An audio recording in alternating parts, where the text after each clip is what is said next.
Bonjour Colombe Brossel. Bonjour. Vous êtes donc l'adjointe chargée de la sécurité à Paris. Après l'attaque de samedi soir dans le quartier de l'Opéra, est-ce que des choses vont changer en termes de sécurité pour nous dans la capitale? D'abord, cette attaque nous rappelle que le niveau de menace est toujours aussi important dans notre pays et dans notre ville. Il ne faut pas croire que les reculs militaires de Daesh ont minimisé les risques dans notre pays. Donc, il y a un niveau de mobilisation qui reste toujours aussi élevé. Est-ce qu'on peut faire mieux, plus? Je termine avec des forces de l'ordre présentes et évidemment les policiers. Petite parenthèse, grâce à la rapidité d'intervention des policiers du 3e arrondissement, eh bien, les risques ont été bien moindres pour l'ensemble de ceux qui étaient dans le 2e arrondissement samedi soir. Évidemment, la mobilisation de sentinelles de l'armée qui doit continuer.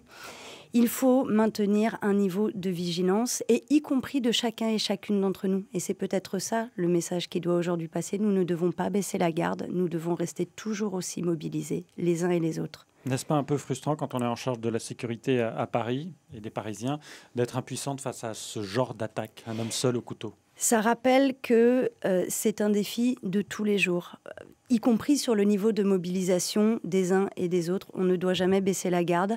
Ça rappelle que les menaces sont toujours aussi importantes et qu'il ne faut pas finalement se laisser bercer par l'illusion que cette période, ces risques seraient derrière nous. Ça doit nous inciter à être toujours aussi vigilants et puis à continuer sur un autre volet, à faire tout le travail de plus long terme, qui est un travail d'éducation, un travail de prévention, un travail d'accompagnement, parce qu'on doit aussi finalement éradiquer tout ce qui fait le terreau de ce terrorisme. Et justement, le travail sur les fichiers S, est-ce qu'il faut le changer, le transformer? Les Républicains et le FN se demandent à quoi servent ces fiches S si ces personnes peuvent justement commettre des attentats alors qu'elles sont répertoriées et classées comme étant des personnes dangereuses.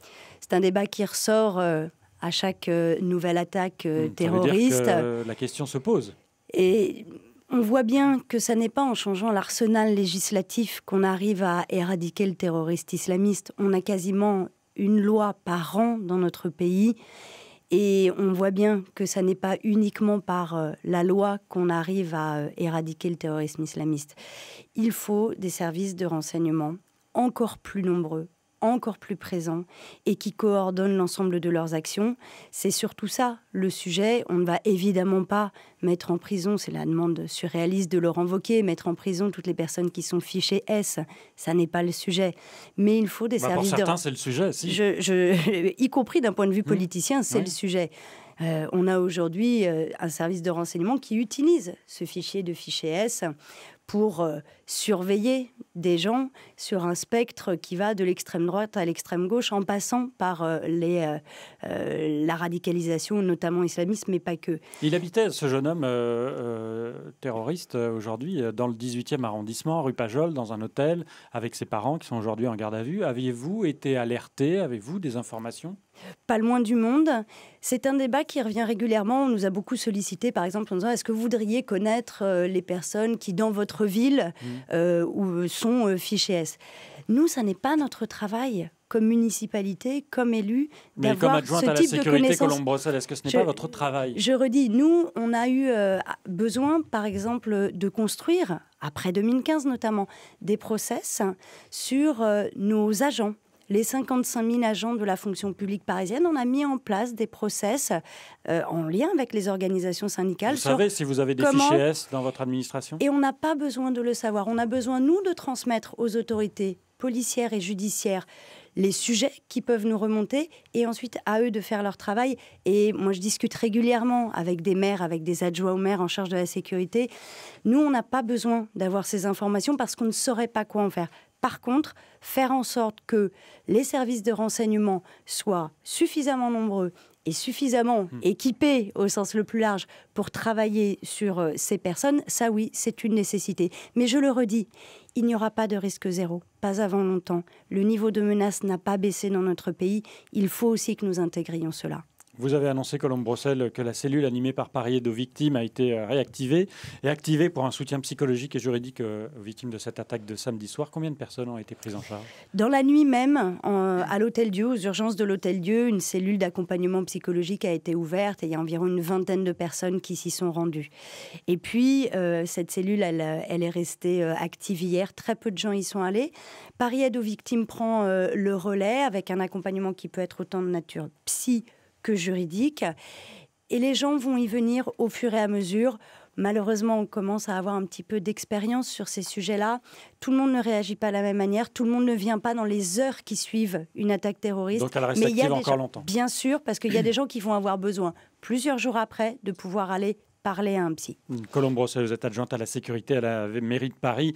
Un autre sujet qui entre dans votre domaine de compétences, c'est les migrants qui sont présents dans Paris, au nord de Paris, à cheval avec Aubervilliers, notamment le camp du Millénaire, mais également sur le canal Saint-Martin. Et il y a eu 2 morts il y a quelques semaines et depuis le début de l'année. Là, c'est un blessé grave. C'est une information France Bleu Paris. Un blessé grave hier soir. Boulevard McDonald, c'est dans le 19e arrondissement. Que fait la mairie de Paris ?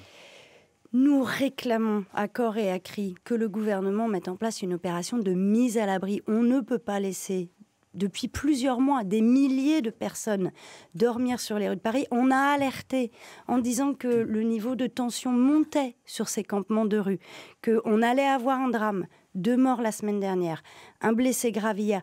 Il faut une mise à l'abri. Donc vous dites que vous ne pouvez rien faire, c'est à l'État. C'est à l'État d'organiser cette mise à l'abri, de sortir les gens de la rue, d'organiser la prise en charge du travail administratif qui doit être fait avec ces personnes, de faire en sorte que ceux qui sont malades soient soignés, de faire en sorte que ceux qui ont un parcours administratif à mettre en place soient accompagnés.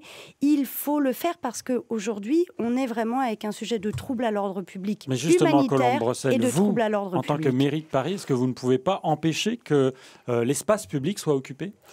Mais l'espace public, il est forcément occupé, Noé da Silva, toutes les semaines. 80 à 100 nouveaux réfugiés arrivent à Paris, arrivent dans la capitale.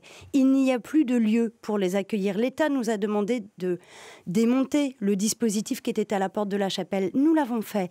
Il n'y a donc plus de lieu pour accueillir ces personnes lorsqu'elles arrivent à Paris. Et donc, elles sont sur l'espace public. Depuis des mois, plusieurs milliers de personnes. Il faut, pour des questions sanitaires, des questions de sécurité, des questions de respect de ces personnes qui sont des êtres humains, il faut une mise à l'abri. Et que vous répond l'État ? Le ministre de l'Intérieur répond un peu à côté. C'est la raison pour laquelle la maire de Paris a saisi le Premier ministre. On a monté plusieurs opérations de mise à l'abri avec ce gouvernement comme avec les précédents. Il faut maintenant d'urgence en organiser une. C'est le message qui passe donc ce matin avec vous, Colombe Brossel, adjointe PS à la mairie de Paris en charge de la sécurité. Interview à retrouver sur francebleu.fr. Bonne journée et bon courage. Merci à vous.